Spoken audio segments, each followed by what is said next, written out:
నేను ఈ ఇంట్లో ఉన్నంత వరకు ఆడపిల్ల వాసనే రాకూడదు. వాసన ఎందుకు వస్తుంది నాన్న? ఈసారి ఎవరైనా తీసుకొస్తే స్నానం చేసి రమ్మంటలే, అప్పుడు వాసన రాదు. ఏయ్! బీ నేనంటున్నది ఒంట్లో నుంచి వచ్చే వాసన కాదురా. అసలు ఆడపిల్ల మన ఇంట్లోకి రాకూడదు, ఉండకూడదు, చూడకూడదు. మరి నాకు పెళ్లి చేయవా? నో. నో ఏంటన్నా? నాకు పెళ్లి కావాలి, పిల్లలు కావాలి. అవునా? ఆ. మధ్యలో ఉన్న ఫస్ట్ నైట్ ప్రాసెస్ మర్చిపోయావేమన్నా? అది పెళ్లికి ముందు అయిపోతుంది. అదే అది లేకుండా పెళ్ళి ఎలాగవుద్ది? నువ్వు మరీ మాట్లాడుతావు కానీ. కానీ ఇంట్లోకి ఆడపిల్ల రావడం నాకు ఇష్టం లేదు. నాకు పెళ్లి చేసి నేను నా పిల్లం వేరు కాపురం పెట్టాను.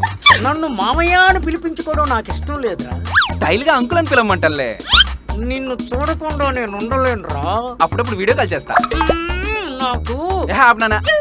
నువ్వు నీ రూల్స్. అసలు ఎందుకు పెళ్లి చేయను అంటున్నావు? ఇష్టం లేనప్పుడు నువ్వెందుకు చేసుకున్నావు, నన్ను ఎందుకు అన్నావు? ఈ పాయింట్ నువ్వు అడగకూడదు, నేను చెప్పకూడదు. పండు పిసకూడదు, కాయ జారకూడదు అన్నట్టు చెప్పు.